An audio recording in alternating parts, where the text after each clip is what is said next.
Karaman iti agrikultura ti 8-point executive agenda iti ag na mga administrasyon iti probinsya. Ket ita, kalikagom ama ipangato ti produksyon ti tabako. Naanga itangal daw ti Tobacco Industry Summit taripnong adinarayan dagiti NTA officials, provincial officials, municipal executives, municipal agriculturists, tobacco farmers, daduma pa'y abisita, ken kang runan abisita ni former Ilocos Sur Governor Luis Chavit Singson nga author ti RA 7171. There should be a collaboration between the province of Abra and the National Tobacco Administration.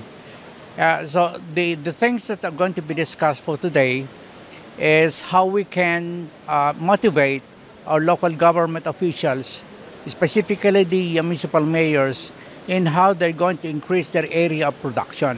Babaen ti panggep a collaboration, maipaay ti production assistance ken technical assistance, babaen ti subsidy farm inputs manipod iti NTA. Kagiddan ti namay apataoden ti excise tax manipod iti tabako, bigbigen met ti ahensya adakkel akarit ti illicit tobacco trade. Ang smuggling po ay hindi lamang nagdudulot ng malaking pagkakalugi ng gobyerno, kundi nakakasira rin sa mga lehitimong negosyo at sa mga masisipag na magsasakang bumuo ng industriyang ito. Iti datos 1,903 ti rehistrado at tobacco farmers ken 1,288.12 hectares ti mamulmulaan ti tabako iti probinsya. Basar iti record ti NTA ngumat ngato ti bilang seknan nagiti namulaan adaga ti tabako, production ken bilang nagiti mannalon iti naglabas duwa tawen. Maysa ditoy iti Iliti Villaviciosa nga daan dua gasot at tobacco farmers. It is to continue increasing the production of tobacco ijay ilini, and ti may isang action ti LGU is to provide additional incentives. Tapno ni ti kastada do na take home pay ti amin nga mannalon tayo po. Full support kasi ang local government unit natin, very equitable ang distribution ng 7171 natin, and lahat po ng inputs na kinakailangan ni mannalon kad ipo-provide tayo.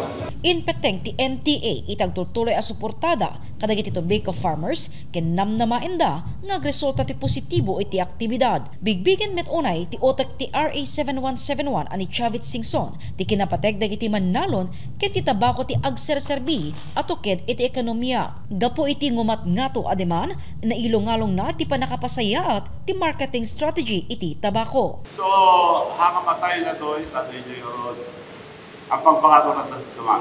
So malagagi ti farmer siya. So kasi gumamit tarbidan tayo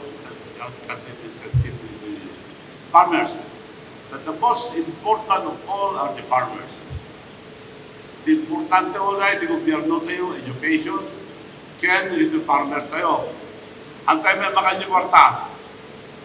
So suportahan tayo farmers tanong matod makaan. So the marketing, my recommendation to the NTA, the marketing tayo, the nalagyan tayo, because other countries need our tobacco. Ihin panamnamamet ti gobyerno probinsyal nga ipaay da amin at tulong ken suporta kadagiti mannalon. Ada kami napili a leader ket itagmi dagiti benepisyo para kada kayo a mannalon. Bayat ipanakaibaba ti pondo ti RA 7171. Siguraduan mi may patungpal ti umno a suporta ken pagsaatan para dagiti mannalon nang nangruna dagiti agmulmula ti tabako. Iti baet asaan ang nakatendar da kong JB Bernos ken Kong Chin Bernos, imuna na nagyaman nagiti tobacco farmers ken nagiti opisyal ti ili iti agtultuloy a suportada kadakwada. Iti dekadan ang naglabas, nagbalin a pundasyon ti tabako iti lokal a gobyerno, ken kang runan a pagbiyagan, dagiti rinibo a pamilya iti probinsya. Jessica Boreta, Balitang Solid North.